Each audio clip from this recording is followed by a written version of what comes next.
작년 성전환한 남성 군인이 여군 복무를 요청한 사건이 있었습니다. 고 변희수 하사는 해외에서 성전환 수술을 받은 후 강제 전역 처분을 받았고 이를 부당하게 여겨 언론에 모습을 드러냈습니다. 그러나 그는 지난 3월 쓸쓸히 세상을 떠났습니다. 변 하사의 죽음 이후 국민들은 차별금지법 제정에 대해 목소리를 높였습니다. 작년 장혜영 정의당 의원이 차별금지법을 대표 발의했고 올해 이상민 더불어민주당 의원도 같은 골자의 평등법을 대표 발의했습니다. 차별금지법이란 성별, 성지향성, 외모, 나이, 학력 등에 따른 차별을 전면 금지하는 법안으로 최근 이 차별금지법에 대한 찬반 논의가 불붙었는데요. 차별금지법이라는 단어만 보면 문제가 없어 보이는데 어째서 논란이 되는 걸까요?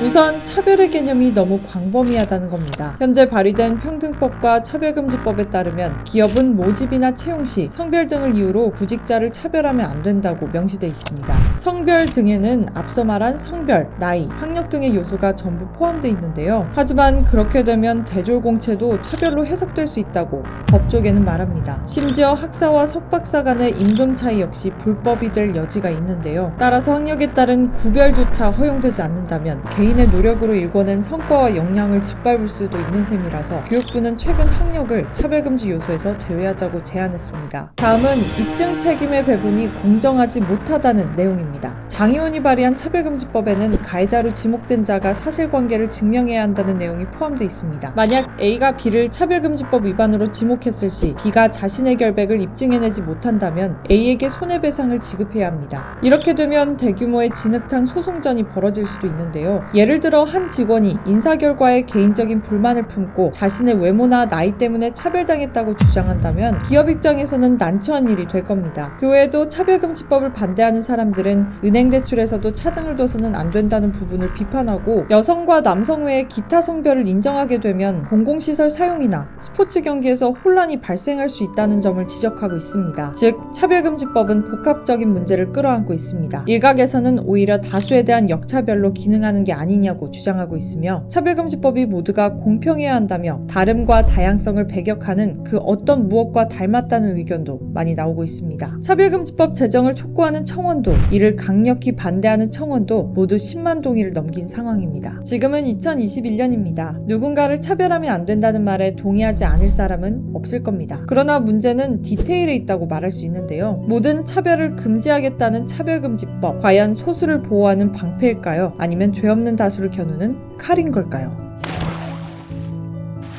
치열한 공론화 과정을 통해서 당론으로 되도록 하고 또 국회에서도 절대 다수의 동의를 얻어서 기필코 빠른 시일 내 이를 관철하도록